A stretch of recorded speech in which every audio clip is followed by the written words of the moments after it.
in den unendlichen Weiten der afrikanischen Savanne, dort, wo der Horizont im flimmernden Licht des endlosen Himmels zu schmelzen scheint, liegt ein Land der Extreme. Wenn die Morgensonne die Erde in ein flüssiges Gold taucht und die Schatten der Akazienbäume wie lange Finger über den staubigen Boden gleiten, erwacht eine Welt, die nach uralten Gesetzen funktioniert. Es ist die Serengeti, ein Name, der in der Sprache der Maasai endloses Land bedeutet.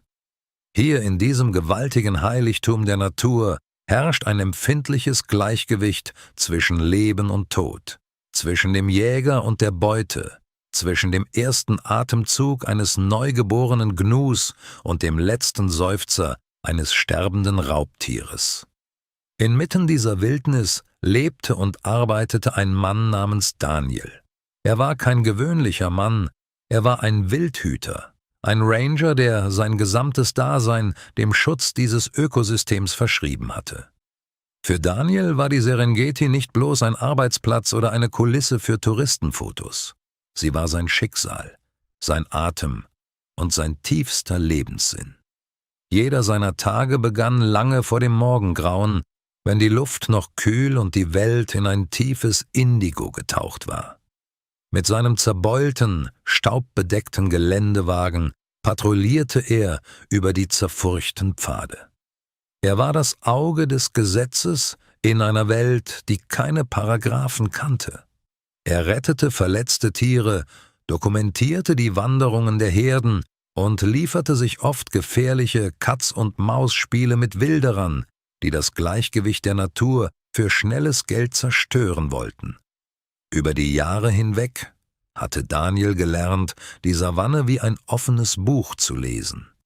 Er verstand die Sprache des Windes, der den Geruch von nahendem Regen oder einem versteckten Raubtier herantrug.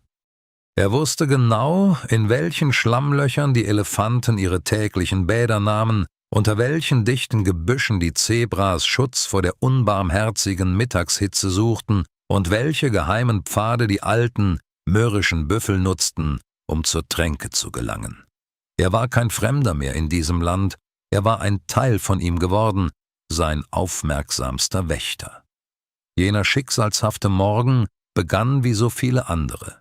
Die Hitze stieg bereits früh auf, und das Zirpen der Zikaden erfüllte die Luft mit einem monotonen Summen.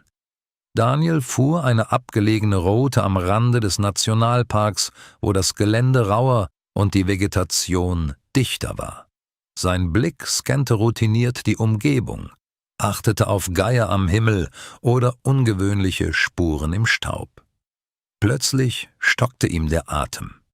Sein Blick blieb an etwas hängen, das nicht in das Bild der lebendigen Savanne passte.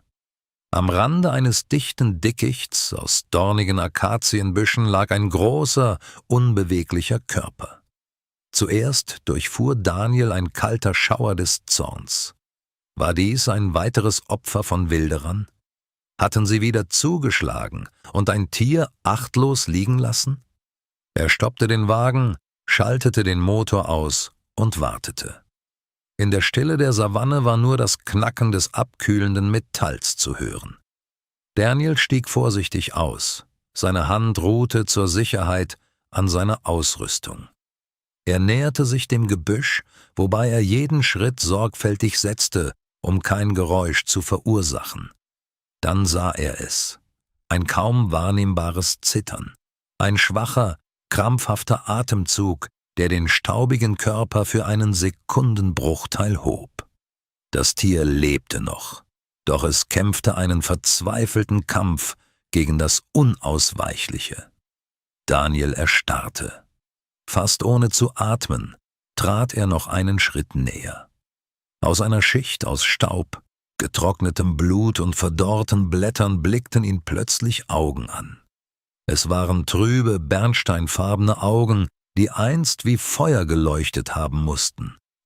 Jetzt waren sie gefüllt mit unsagbarem Schmerz und einer stummen, fast menschlichen Bitte um Erlösung.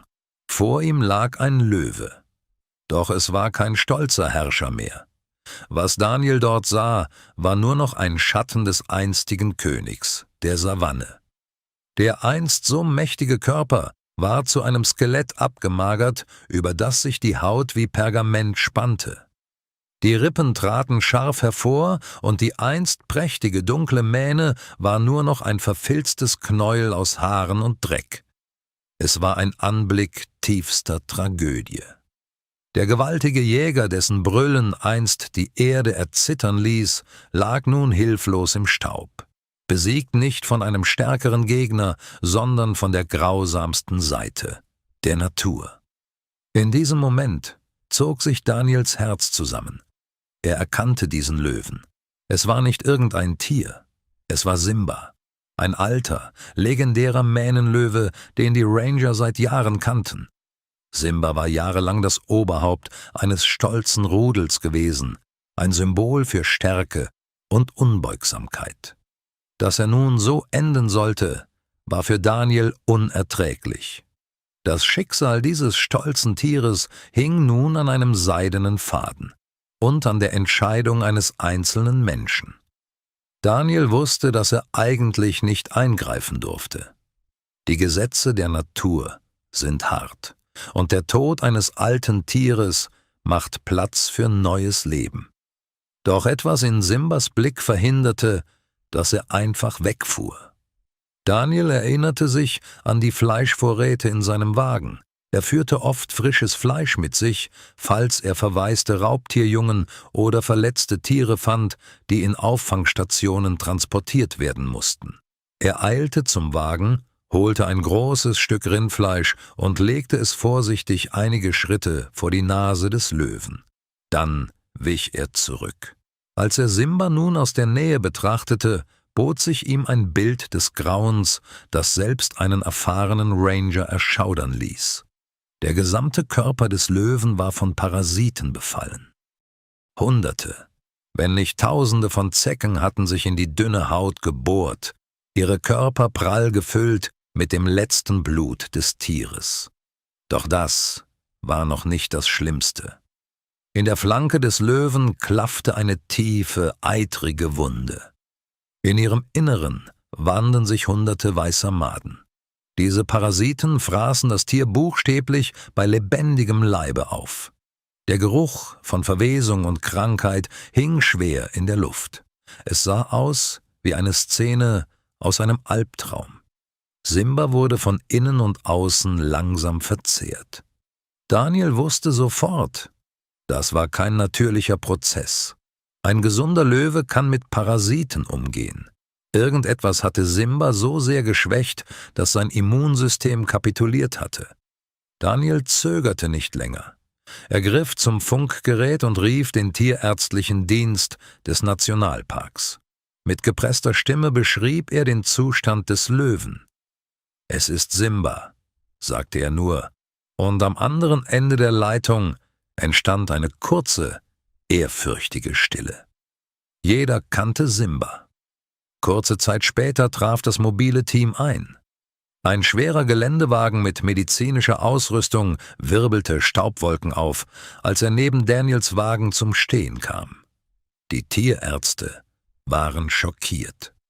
Der erste Schritt war, den Löwen mit einem Betäubungspfeil in einen tiefen Schlaf zu versetzen, um ihn gefahrlos untersuchen zu können. Als Simba schließlich schlief, begannen sie mit der Untersuchung. Die Diagnose war niederschmetternd, aber sie erklärte alles.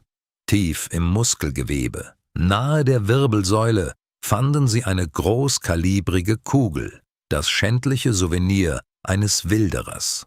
Der Schuss war nicht tödlich gewesen, aber er hatte eine Kette des Leidens in Gang gesetzt. Die Kugel hatte eine schwere Entzündung verursacht, die zu einer Blutvergiftung, Sepsis, führte. Der geschwächte Simba konnte nicht mehr jagen, er hungerte ab, und als sein Körper am schwächsten war, fielen die Parasiten über ihn her. Die Wunde, in der die Maden siedelten, war die Eintrittsstelle der Kugel. »Wir müssen operieren. Hier und jetzt«, entschied der leitende Tierarzt. Ein Transport ins Zentrum würde er in diesem Zustand nicht überleben. Was dann folgte, war eine Meisterleistung der Feldmedizin. Inmitten der sengenden Hitze der Serengeti, unter dem Schatten eines provisorischen Sonnensegels, wurde Simba operiert. Daniel half, wo er konnte, hielt Infusionsbeutel und wischte den Schweiß von den Stirnen der Chirurgen. Fast 2 Stunden dauerte der Eingriff. Mit chirurgischer Präzision öffneten die Tierärzte das entzündete Gewebe. Sie reinigten die Wunde von den tausenden Maden, saugten Eiter ab und spülten die Infektion mit antiseptischen Lösungen. Schließlich kam der Moment der Wahrheit. Mit einer Zange extrahierte der Arzt die deformierte Bleikugel. Das Metall klirrte leise, als es in eine Metallschale fiel. Ein kleiner Gegenstand, der fast den König der Tiere getötet hätte. Nachdem die Wunde genäht und Simba mit hochdosierten Antibiotika und Vitaminen versorgt worden war, wurde er vorsichtig auf die Ladefläche eines Transporters gehoben. Sein Ziel war das Rehabilitationszentrum des Parks, ein geschützter Ort, an dem er die Chance bekommen sollte, ins Leben zurückzukehren. Die ersten Tage im Zentrum waren geprägt von Sorge und Hoffnungslosigkeit. Simba war so schwach, dass er nicht einmal den Kopf heben konnte. Er lag regungslos in seinem Gehege, und Daniel verbrachte jede freie Minute an seiner Seite. Er sprach leise mit ihm, erzählte ihm von der Savanne, die auf ihn wartete. Viele Experten glaubten nicht daran, dass ein so altes Tier nach einem solchen Trauma noch einmal die Kraft finden würde. Doch Simba bewies allen das Gegenteil. Nach einer Woche begann er, kleine Mengen Fleisch zu fressen. Nach 2 Wochen unternahm er die ersten wackeligen Versuche, aufzustehen.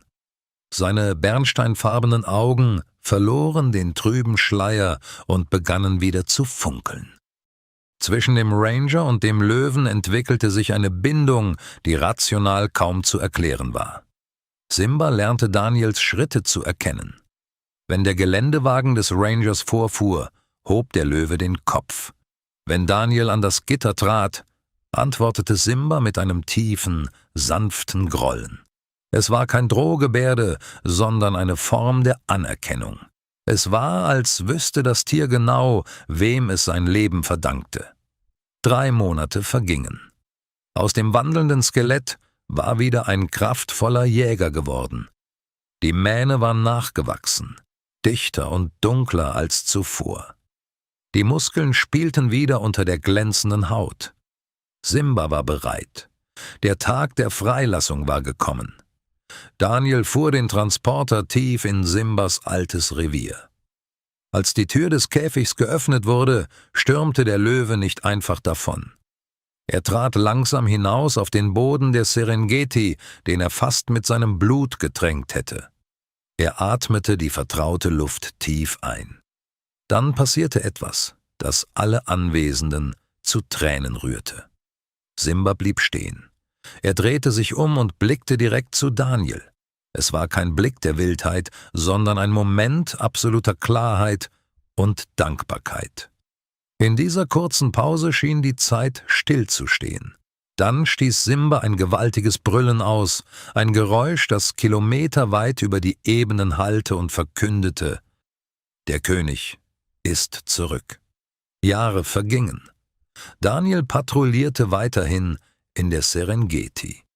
Eines Abends, als die Sonne wieder alles in Gold tauchte, entdeckte er unter einer riesigen Akazie ein Rudel.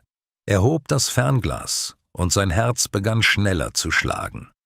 An der Spitze des Rudels stand ein mächtiger Löwe mit einer markanten Narbe an der Flanke. Simba. Aber er war nicht allein. Er war umgeben von mehreren Löwinnen und einer Gruppe verspielter Jungtiere. Simba sah den Wagen, erhob sich majestätisch und kam bis auf wenige Meter heran. Er schaute Daniel direkt in die Augen, ein ruhiger, würdevoller Blick. Er hatte überlebt. Er hatte eine neue Dynastie gegründet. Daniel lächelte.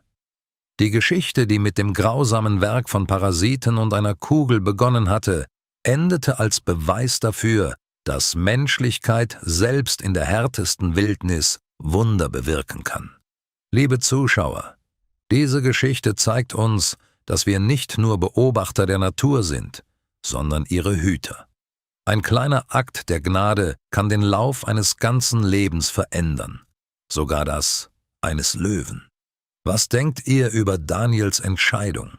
Hättet ihr in den Lauf der Natur eingegriffen, um Simba zu retten?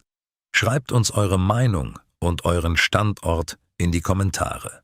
Wir lesen jeden einzelnen Beitrag. Wenn euch dieses Video gefallen hat, schenkt uns ein Like und abonniert unseren Kanal für mehr unglaubliche Geschichten aus der Welt der Tiere.